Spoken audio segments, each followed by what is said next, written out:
서울대학교병원 신경외과 병동의 새벽 5시, 이정우는 오늘도 어김없이 첫 번째로 출근했습니다.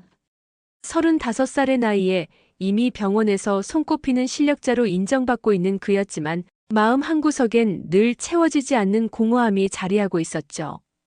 정우야, 오늘도 일찍 왔네. 동료 의사인 정미소가 커피 한 잔을 건네며 말했습니다. 정신건강의학과 전문의인 그녀는 정우보다 3살 어렸지만 사람의 마음을 읽는 데는 타고난 재능이 있었어요. 환자들이 기다리고 있으니까요. 정우는 간단히 대답하며 커피를 받아들였습니다. 언제나 그랬듯 감정을 드러내지 않는 그의 모습에 미소는 살짝 걱정스러운 눈빛을 보냈죠. 정우가 이렇게 감정을 억누르며 살아가는 데는 이유가 있었습니다. 7살 무렵까지 고아원에서 자란 그는 이창수, 정순이 부부에게 입양되어 새로운 삶을 시작했어요.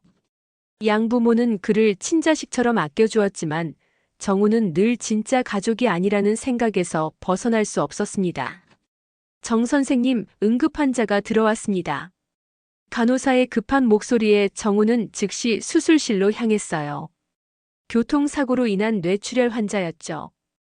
5시간에 걸친 수술 끝에 환자는 무사히 위험고비를 넘겼습니다. 잘 됐네요. 가족들이 얼마나 걱정했는지. 미소가 안도의 한숨을 쉬며 말했습니다. 그런 그녀를 바라보던 정우의 표정이 잠시 어두워졌어요. 가족이라는 단어만 들어도 가슴 한구석이 시려오는 것은 어쩔 수 없었죠. 오후 늦은 시간, 정우는 아버지가 입원해 있는 서울시립요양병원을 찾았습니다. 한 달 전 갑작스런 중풍으로 쓰러진 양아버지 이창수는 현재 반신불수 상태였어요. 무뚝뚝하기로 유명했던 아버지였지만 병상에 누워있는 모습을 보니 괜히 마음이 무거워졌죠. 아버지, 오늘 컨디션은 어떠세요? 정우가 병상 곁에 앉으며 물었습니다. 이창수는 힘겹게 고개를 돌려 아들을 바라봤어요. 정우야, 미안하다. 어눌한 발음으로 중얼거리는 아버지의 모습에 정우는 가슴이 먹먹해졌습니다. 무슨 말씀을 그렇게 하세요? 빨리 나으시기만 하면 되죠. 그때 병실 문이 열리며 한 여성이 들어왔어요. 60대 후반으로 보이는 그녀는 소박한 옷차림에 깔끔하게 빗어넘긴 머리, 그리고 따뜻해 보이는 눈빛을 가지고 있었습니다. 안녕하세요. 새로 배정받은 간병인 오명자입니다. 여성은 공손하게 인사했습니다. 정우는 뭔가 묘한 느낌에 그녀를 다시 한번 바라봤어요. 처음 보는 사람인데도 어쩐지 낯설지 않은 기분이었죠. 아, 네. 이정우입니다. 아버지 간병 잘 부탁드립니다. 걱정 마세요. 제가 잘 돌봐드릴게요. 명자는 자연스럽게 이창수의 이불을 정리하며 말했습니다. 그녀의 손길이 유난히 정성스러워 보였어요. 그날 이후 정우는 매일 아버지를 찾아갔습니다. 명자가 간병을 맡은 지 일주일이 지났지만 그녀에 대한 묘한 느낌은 사라지지 않았어요. 오히려 시간이 지날수록 더욱 강해지는 것 같았죠. 아버지, 오늘은 좀 어떠세요? 정우가 병실에 들어서자 명자는 이창수의 다리를 마사지해주고 있었습니다. 그녀의 손길은 마치 오랜 시간 함께 살아온 가족처럼 자연스러웠어요. 안녕하세요, 선생님. 오늘 아버님 상태가 많이 좋아지셨습니다. 명자는 밝은 미소를 지으며 인사했습니다. 정우는 그 미소를 보는 순간 가슴이 따뜻해지는 것을 느꼈죠. 이상했습니다. 양어머니도 이렇게 마음을 편안하게 해준 적이 없었는데 말이에요. 그런데 혹시 저희가 어디서 만난 적이 있나요? 정우가 조심스럽게 물었습니다. 명자의 얼굴에 순간 당황스러운 기색이 스쳤어요. 아니요, 처음 뵈는 분이세요. 아마 착각이실 거예요. 하지만 정우는 그녀의 눈빛에서 뭔가 숨기고 있다는 느낌을 받았습니다. 명자는 서둘러 대화를 돌리며 이창수의 상태에 대해 설명하기 시작했어요. 며칠 후 정우는 평소보다 일찍 병원에 도착했습니다. 명자가 잠시 자리를 비운 사이였죠. 아버지는 깊게 잠들어 있었고 병실은 고요했습니다. 정우가 창가에 놓인 의자에 앉으려는 순간 명자의 가방에서 떨어진 사진 한 장이 눈에 들어왔어요. 호기심에 사진을 집어든 순간 정우는 충격을 받았습니다. 사진 속에는 7살 정도로 보이는 어린 남자아이가 웃고 있었어요. 그런데 그 아이가 바로 자신이었죠. 분명히 양부모에게 입양되기 전 고아원에서 찍은 사진이었습니다. 이게 왜 여기에? 정우의 손이 떨렸습니다. 명자가 자신의 어린 시절 사진을 가지고 있다는 것은 우연일 수가 없었어요. 심장이 빠르게 뛰기 시작했죠. 선생님, 벌써 오셨네요. 뒤에서 들려온 명자의 목소리에 정우는 깜짝 놀라 사진을 바닥에 떨어뜨렸습니다. 명자는 그 사진을 보는 순간 얼굴이 새하얗게 질렸어요. 에이, 이 사진이 뭐죠? 정우가 떨리는 목소리로 물었습니다. 명자는 한참 동안 아무 말도 하지 못했어요. 그녀의 눈가에 눈물이 맺히기 시작했죠. 그냥 예전에 봤던 아이가 선생님과 닮아서. 거짓말 마세요. 이건 제 사진입니다. 7살 때 고아원에서 찍은 사진이에요. 정우의 목소리가 점점 높아졌습니다. 명자는 더 이상 변명할 수 없다는 듯 고개를 떨구었어요. 명자 씨, 저와 무슨 관계시죠? 왜 제 사진을 가지고 계신 거예요? 정우는 답답한 마음에 거의 소리를 지르다시피 했습니다. 그 순간 이창수가 잠에서 깨어났어요. 무슨 일이냐? 아버지의 어눌한 목소리에 정우는 진정하려고 노력했습니다. 하지만 마음의 동요는 쉽게 가라앉지 않았어요. 아무것도 아니에요, 아버지. 다시 주무세요. 정우는 명자를 복도로 끌고 나갔습니다. 둘 사이에 흐르는 긴장감이 공기를 무겁게 만들었어요. 제발 진실을 말해주세요. 우리가 정말 처음 만난 사이가 맞나요? 정우의 간절한 시선을 받은 명자는 오랫동안 침묵했습니다. 그리고 마침내 입을 열었어요. 선생님, 미안합니다. 사실은 명자는 말을 시작하려다가 다시 입을 다물었습니다. 그녀의 얼굴에는 복잡한 감정들이 교차하고 있었어요. 정우는 답답함에 주먹을 꽉 쥐었죠. 왜 말을 안 하세요? 그 사진이 어떻게 명자 씨 손에 있게 된 거죠? 그냥 우연히 주운 거예요. 병원에서 일하다 보면 가끔 환자들이 물건을 떨어뜨리거든요. 명자의 대답은 전혀 설득력이 없었습니다. 정우는 그녀의 시선이 자꾸 다른 곳으로 향하는 것을 놓치지 않았어요. 거짓말이죠. 명자 씨, 제발 진실을 말해주세요. 이게 단순한 우연일 리가 없잖아요. 정우의 목소리가 떨렸습니다. 평생을 냉철하게 살아온 그였지만 이번만큼은 감정을 억누르기 힘들었어요. 뭔가 중요한 진실이 눈앞에 있다는 직감이 들었죠. 선생님, 정말 아무것도 아니에요. 그냥 잊어주세요. 명자는 고개를 돌리며 병실로 들어가려 했습니다. 하지만 정우가 그녀의 팔을 붙잡았어요. 기다리세요. 명자 씨가 숨기고 있는 게 뭔지 모르겠지만 저한테는 중요한 일이에요. 그날 밤 정우는 잠을 이룰 수 없었습니다. 계속해서 명자의 당황스러운 표정과 그 사진이 머릿속을 맴돌았어요. 다음 날 일찍 병원에 도착한 정우는 평소와 달리 집중할 수 없었죠. 정우야, 오늘 왜 그래? 수술 중에도 계속 딴 생각하는 것 같던데. 정미소가 걱정스러운 표정으로 물었습니다. 수술이 끝난 후 휴게실에서 마주친 정우의 얼굴은 며칠 사이 많이 야위어 보였어요. 미소야, 혹시 DNA 검사 의뢰하는 방법 아니? 정우의 갑작스러운 질문에 정미소는 놀란 눈빛을 보냈습니다. DNA 검사? 왜 갑자기 그런 걸 물어봐? 혹시 무슨 일 있어? 아니야, 그냥 궁금해서. 정우는 대충 둘러댔지만 정미소는 뭔가 이상하다는 것을 눈치챘어요. 하지만 더 이상 묻지는 않았죠. 그날 오후 정우는 다시 요양병원을 찾았습니다.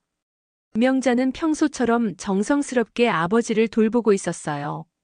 하지만 정우를 보는 그녀의 눈빛에는 어제와 다른 경계심이 서려 있었죠. 아버지 상태는 어떠세요? 좀 좋아지신 것 같아요. 오늘은 말씀도 조금 더 또렷하게 하시고. 명자는 가능한 한 자연스럽게 대화하려 노력했습니다. 하지만 정우는 그녀의 가방 쪽으로 시선이 자꾸 향하는 것을 멈출 수 없었어요. 잠시 후 명자가 아버지의 물을 갈아오겠다며 자리를 비웠습니다. 정우는 주변을 둘러본 후 조심스럽게 그녀의 가방에 다가갔어요. 양심상 남의 물건을 뒤지는 것은 옳지 않다는 생각이 들었지만 궁금증을 참을 수 없었죠. 가방을 열자 낡은 지갑과 함께 몇 장의 서류가 들어 있었습니다. 정우는 떨리는 손으로 그 서류들을 꺼내 보았어요. 첫 번째는 오래된 출생신고서였습니다. 아이의 이름은 이정우, 생년월일도 자신과 정확히 일치했어요. 그런데 부모란에 적힌 이름이 충격적이었죠. 어머니 성명에는 오명자라고 적혀 있었습니다. 이게 무슨... 정우의 손이 심하게 떨렸습니다. 두 번째 서류는 유전자 검사센터의 미완성 신청서였어요. 신청자 이름은 역시 오명자, 그리고 대상자란에는 이정우라는 이름이 적혀 있었죠. 마지막 서류는 30년 전 신문 기사 스크랩이었습니다. 아동학대 가정에서 구조된 아이, 보육원으로 이송이라는 제목이었어요. 기사 내용을 읽어보니 당시 3살이던 아이가 아버지의 폭력에 시달리다 구조되었다는 내용이었습니다. 정우는 서류들을 보며 현실감을 잃었습니다. 머릿속이 복잡해져서 아무 생각도 할 수 없었어요. 선생님. 뒤에서 들려온 명자의 급한 목소리에 정우는 깜짝 놀라 서류를 떨어뜨렸습니다. 명자는 바닥에 흩어진 서류들을 보며 절망적인 표정을 지었어요. 왜 제 가방을 뒤지셨어요? 명자 씨. 아니, 어머니. 정우의 입에서 나온 그 단어의 명자는 그 자리에 주저앉아 버렸습니다. 30여 년간 가슴 깊이 묻어두었던 비밀이 드러나는 순간이었어요. 그녀의 눈에서는 억눌러왔던 눈물이 쏟아져 내렸죠. 아니야. 아니야. 명자는 고개를 저으며 중얼거렸습니다. 하지만 바닥에 흩어진 출생신고서와 오래된 신문기사들이 냉혹한 진실을 말해주고 있었어요. 그럼 정말 제가 어머니 아들이라는 건가요? 정우는 무릎을 꿇고 명자와 눈높이를 맞췄습니다. 그의 목소리는 떨리고 있었지만 냉철한 의사로서의 본능은 여전히 명확한 답을 원하고 있었어요. 선생님, 죄송합니다. 정말 죄송해요. 명자는 고개를 들지 못한 채 사과만 반복했습니다. 정우는 답답한 마음에 그녀의 어깨를 살짝 흔들었어요. 사과는 나중에 하시고 지금은 진실을 말해주세요. 제가 정말 어머니 아들 맞나요? 한참의 침묵 후 명자는 천천히 고개를 끄덕였습니다. 맞아. 내가 내 아들이야.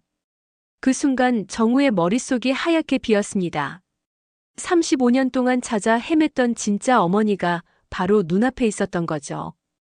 그것도 아버지의 간병인으로 말입니다. 그럼 왜 저를 버린 거죠? 왜 이제 와서 나타난 거예요? 정우의 목소리에 원망이 섞여 들어갔습니다. 평생 품어왔던 상처가 한꺼번에 터져나오는 것 같았어요. 명자는 더욱 깊이 고개를 숙였습니다.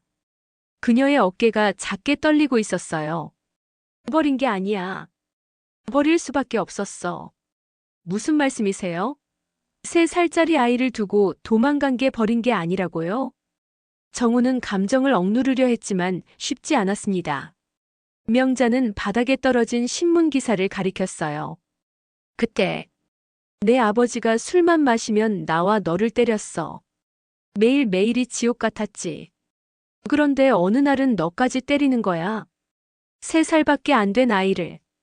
명자의 목소리가 떨렸습니다. 그날의 기억이 아직도 생생했던 거죠. 그래서 도망간 거예요? 저를 두고. 너를 데리고 갈 수도 없었어.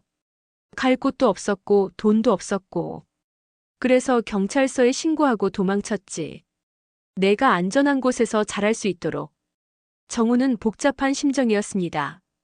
어머니의 사정을 이해하는 마음과 동시에 버려졌다는 상처가 함께 밀려왔어요. 그럼 왜 이제 와서 제 곁에 나타난 거죠? 간병인이 되어서까지. 미안해. 정말 미안해. 명자는 계속 사과만 했습니다. 정우는 더 이상 참을 수 없어 일어났어요. 미안하다는 말로 끝낼 일이 아니잖아요. 30년 동안 어디서 뭘 하셨는데요? 왜 찾지 않으셨어요? 찾았어. 계속 찾아다녔어. 명자가 힘겹게 입을 열었습니다. 25살 때부터 계속 너를 찾아다녔지. 보육원도 가보고 입양기관도 알아보고. 그러다 몇 년 전에 이 병원에서 너를 봤어. 신경외과 의사가 된 내 모습을. 정우는 충격을 받았습니다. 명자가 이미 오래전부터 자신을 알고 있었다는 것이었죠. 그럼 처음부터 알고 계셨다는 거네요? 아버지 간병인으로 오신 것도. 응. 내 곁에 있고 싶었어. 멀리서라도 너를 지켜보고 싶었지. 명자는 눈물을 닦으며 천천히 일어났습니다. 그리고 정우를 바라보며 말했어요. 하지만 난 내 엄마가 될 자격이 없어. 너를 버리고 도망친 엄마가 어떻게 다시 엄마 노릇을 하겠어? 무슨 소리예요? 정우야, 너한테는 좋은 부모님이 계시잖아. 그분들이 너의 진짜 가족이야. 나는 그냥 남처럼 살아온 게 더 편했어. 명자는 흩어진 서류들을 주워 담으며 말했습니다. 내일부터 다른 간병인이 올 거야. 나는 그만둘게. 잠깐요. 어디 가시려고요? 정우가 황급히 말렸지만 명자는 고개를 저었습니다. 미안해, 정우야. 정말 미안해. 명자는 가방을 메고 병실을 나가려 했습니다. 정우는 어떻게 해야 할지 몰라 그 자리에 서 있을 수밖에 없었어요. 갑자기 찾은 어머니가 다시 떠나려 하는데 붙잡아야 할지 보내야 할지 판단이 서지 않았죠. 이틀 후 정우는 유전자 검사센터를 찾았습니다. 정미소가 소개해준 박원석 원장은 침착하고 전문적인 분위기를 풍기는 사람이었어요. 검사 결과 나오는데 일주일 정도 걸립니다. 확실한 결과를 원하신다면 기다리셔야죠. 박원석은 정우에게서 받은 머리카락과 명자가 사용했던 물컵을 검사용 봉투에 넣으며 말했습니다. 네, 알겠습니다.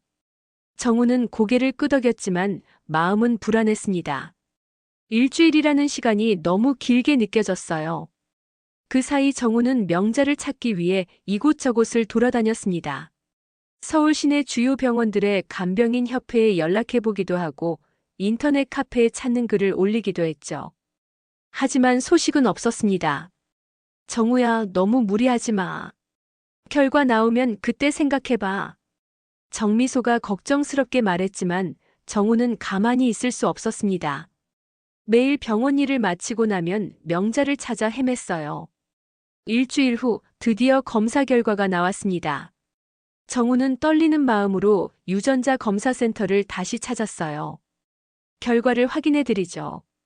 박원석이 봉투를 열며 차분하게 말했습니다. 모자 관계 확률이 99.9%입니다. 의학적으로 친모자 관계가 확실하다고 판단됩니다. 정우는 그 말을 듣는 순간 다리에 힘이 빠졌습니다. 머리로는 알고 있었지만 공식적으로 확인되니 또 다른 충격이었어요. 정말 제 어머니가 맞다는 거네요. 네, 틀림없습니다. 정우는 결과지를 받아들고 검사센터를 나왔습니다. 길거리를 걸으면서도 현실감이 없었죠. 30년 만에 친어머니를 찾았는데 그 어머니는 다시 사라져버렸으니까요. 그날 저녁 정우는 요양병원을 찾았습니다. 아버지에게 이 사실을 말해야 할지 고민이 되었어요. 아버지, 저 얘기 좀 드릴 게 있어요. 이창수는 침대에 기대어 앉아 정우를 바라봤습니다. 며칠 사이 아들의 표정이 많이 달라진 것을 느끼고 있었어요. 무슨 얘기냐? 제 친어머니를 만났습니다. 이창수의 눈이 크게 떠졌습니다. 비록 말은 어눌했지만 그 의미는 충분히 이해할 수 있었죠. 어디서 만났냐? 아버지 간병인으로 왔던 명자 씨요. 그분이 제 친어머니였어요. 이창수는 한참 동안 말이 없었습니다. 그리고 천천히 고개를 끄덕였어요. 그럴 줄 알았다. 네. 그 사람. 눈빛이. 너를 보는 눈빛이. 남달랐어. 정우는 아버지의 말에 놀랐습니다. 이창수가 이미 눈치채고 있었다는 것이었죠. 왜 말씀 안 하셨어요? 확실하지 않았으니까. 그리고 너를 혼란스럽게 만들고 싶지 않았어. 이창수는 힘겹게 말을 이어갔습니다. 그 사람, 지금 어디 있냐? 모르겠어요. 갑자기 사라져버렸어요. 그때 정우의 핸드폰이 울렸습니다. 모르는 번호였어요. 여보세요? 정우 선생님이세요? 시립병원 응급실입니다. 네, 맞습니다. 오명자라는 분이 응급실에 실려왔는데 연락처에 선생님 번호가 저장되어 있더라고요. 정우는 깜짝 놀라 자리에서 벌떡 일어났습니다. 지금 어떤 상태인가요? 심근경색으로 추정되고 의식을 잃은 상태입니다. 빨리 오시는 게 좋겠습니다. 정우는 전화를 끊고 급히 아버지에게 말했습니다. 아버지, 명자 씨가 응급실에 실려갔어요. 먼저 가보겠습니다. 가봐라. 빨리. 이창수의 목소리에도 걱정이 묻어 있었습니다. 정우는 택시를 타고 시립병원으로 향했습니다. 차 안에서 온갖 생각이 머릿속을 스쳐 지나갔어요. 제발 무사하시길. 병원에 도착한 정우는 응급실로 뛰어갔습니다. 명자는 산소 마스크를 쓰고 의식을 잃은 채 응급 침대에 누워 있었어요. 보호자세요? 응급실 의사가 정우에게 물었습니다. 네. 그렇습니다. 정우는 의사에게서 명자의 상태에 대한 설명을 들었습니다. 심근경색이 맞았고 뇌에 산소 공급이 일시적으로 중단되어 뇌 손상 가능성도 있다는 내용이었어요. 수술이 필요한가요? 일단 중환자실에서 경과를 지켜봐야 합니다. 다음에 깨어나면 정확한 검사를 할 수 있을 거예요.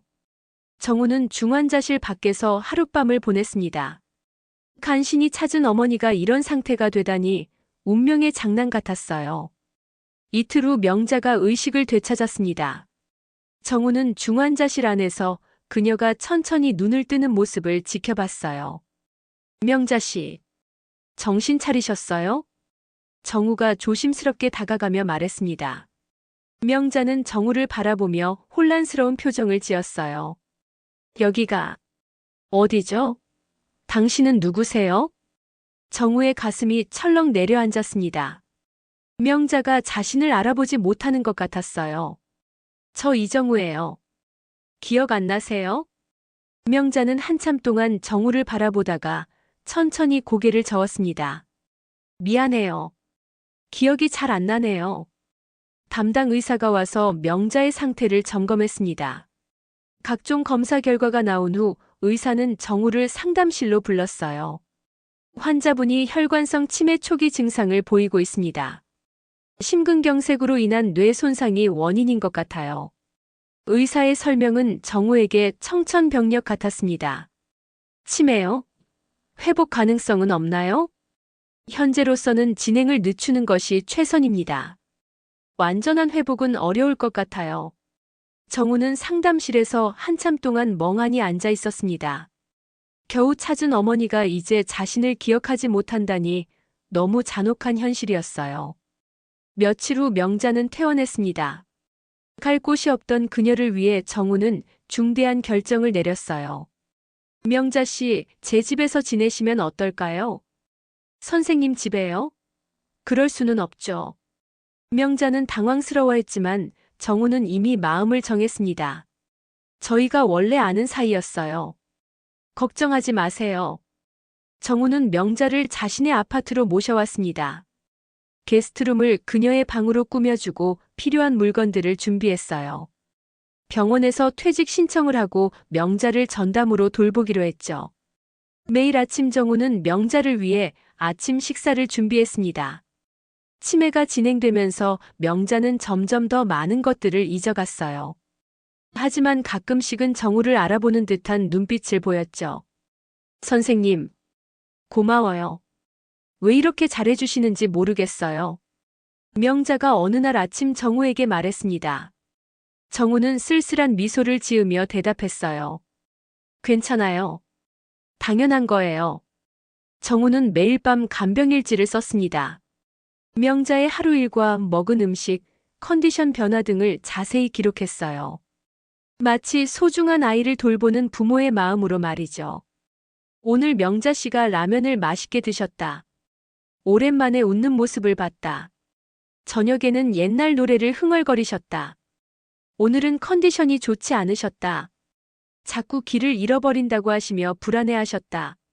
손을 잡아드리니 진정하셨다. 그렇게 한 달이 지났습니다.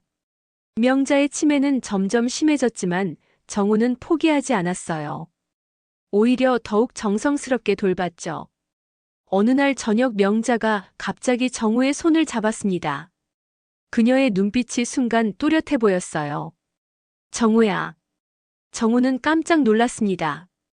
명자가 자신의 이름을 불렀기 때문이었죠. 네, 어머니. 정우도 자연스럽게 어머니라고 불렀습니다. 명자의 눈에서 눈물이 흘러내렸어요. 내가 너를 버렸지. 아니에요, 어머니. 그런 게 아니에요. 미안해. 정말 미안해.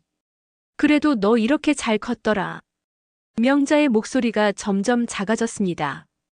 그녀의 손에 힘이 빠지기 시작했어요. 어머니, 괜찮아요. 이제 제가 어머니를 돌볼게요. 고마워. 정우야.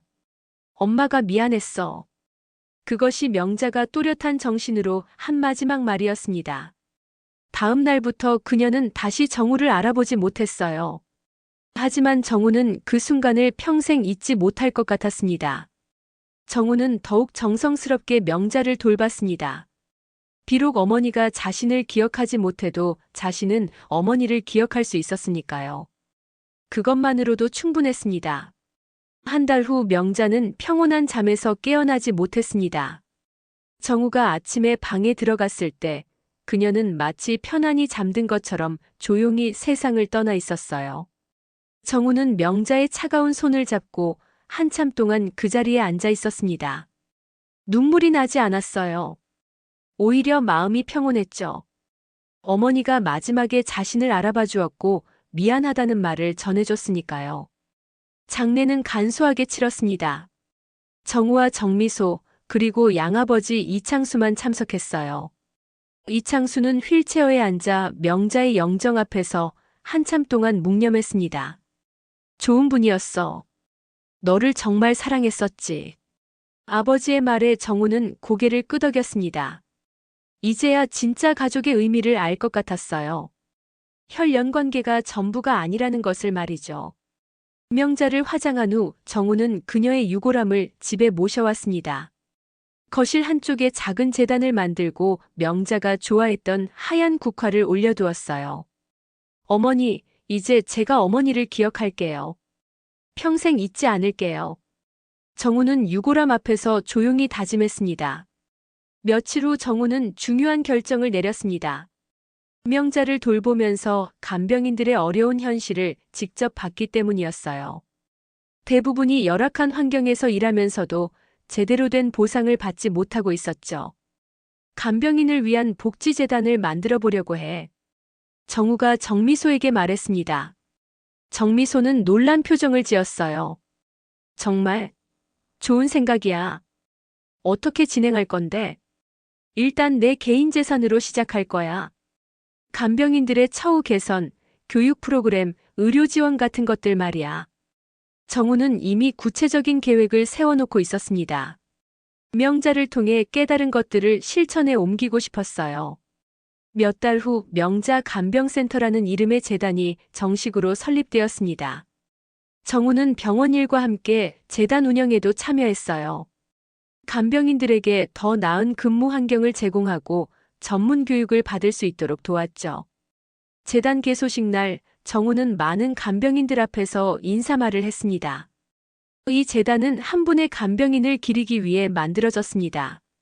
그분은 30년 동안 환자들을 정성껏 돌보셨고 마지막까지 사랑으로 간병하셨어요. 정우의 목소리가 떨렸습니다. 여러분들도 누군가에게는 소중한 가족입니다. 여러분의 헌신과 사랑이 얼마나 값진지 잊지 마세요. 박수가 터져 나왔습니다. 정우는 박수를 받으며 명자를 생각했어요. 어머니가 살아계신다면 분명 기뻐하실 것 같았죠. 그날 저녁 정우는 아버지를 찾아갔습니다. 이창수의 상태는 많이 좋아져서 이제 간단한 대화는 가능했어요. 아버지, 재단 설립했어요. 그래. 잘했다. 명자 씨도 좋아하실 거야. 이창수는 정우를 보며 흐뭇한 미소를 지었습니다. 아버지, 그동안 감사했어요. 저를 키워주시고 사랑해주셔서. 무슨 소리냐? 너는 내 아들이야. 진짜 아들. 정우는 아버지의 손을 꼭 잡았습니다. 이제야 정말로 가족이 된 기분이었어요. 밤늦게 집에 돌아온 정우는 명자의 재단 앞에 앉았습니다. 하얀 국화를 새로 바꿔주고 물을 갈아주었어요. 어머니, 저 이제 진짜 가족이 뭔지 알 것 같아요. 혈연 관계가 아니라 사랑이 가족을 만든다는 걸 배웠어요. 정우는 조용히 명자에게 말했습니다. 어머니가 저에게 보여주신 사랑, 절대 잊지 않을게요. 그리고 다른 사람들에게도 그런 사랑을 나눠주며 살겠습니다. 창밖으로 따뜻한 봄바람이 불어왔습니다. 정우는 마음속에서 명자의 목소리가 들리는 것 같았어요. 고마워, 정우야. 이제 정우에게는 진짜 가족이 있었습니다. 살아계신 양아버지, 세상을 떠난 친어머니, 그리고 곁에서 응원해주는 동료들까지. 모두가 그의 소중한 가족이었어요. 정우는 명자 간병센터를 통해 더 많은 사람들에게 가족 같은 사랑을 전해주고 싶었습니다. 그것이 어머니가 마지막에 남겨준 가장 큰 선물이라고 생각했거든요.